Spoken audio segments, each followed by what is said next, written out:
C'est toujours alarmant de penser que les vaches pourraient mourir à cause d'une simple canette, là. Aux abords des champs agricoles, des déchets comme des canettes jonchent le sol. Ces ordures peuvent causer des dégâts importants pour les producteurs en Mauricie, mais aussi aux quatre coins du Québec. Une vache va manger 60 kilos de nourriture dans sa journée. Donc là, elle n'est pas en train de déguster, là. Quand on arrive avec sa nourriture, elle mange, là, c'est ça.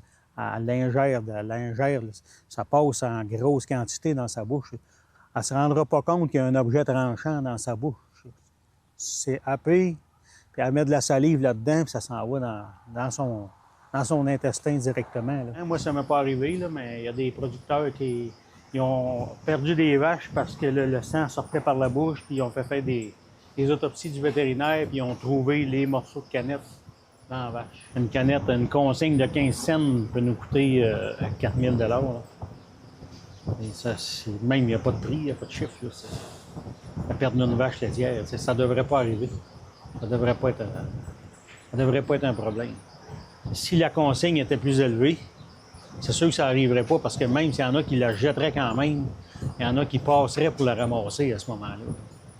Mais étant donné que la consigne, c'est une fraction du prix, bien, ça se retrouve au mauvais endroit. Les couteaux vont tourner à une vitesse très grande, là. Il y a 12 couteaux comme ça après une machine qui vont tourner à une vitesse très grande en rotation comme ça et puis qui vont happer toute la nourriture qui va passer dans les couteaux, là. La canette va passer ici, là, puis elle va être tranchée littéralement, là, tout en petites lanières de 1 cm environ, là. Un couteau comme ça, là, ça ne pardonne pas, là. C'était de l'acier trempé, aiguisé avant chaque jour, là.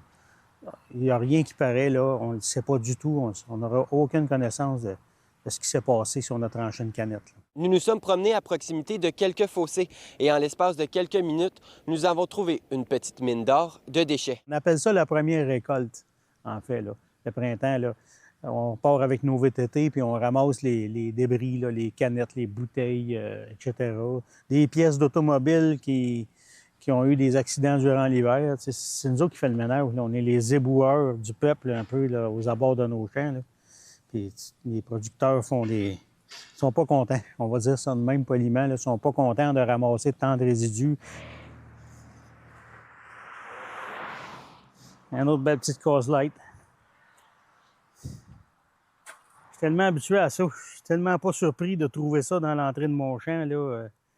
Une caisse de liqueur d'éventrée, là, par une déchiqueteuse, là. C'est un peu décourageant, mais malheureusement, de plus en plus habitué. En Mauricie, Nicolas Bergeron pour Nouveau Info.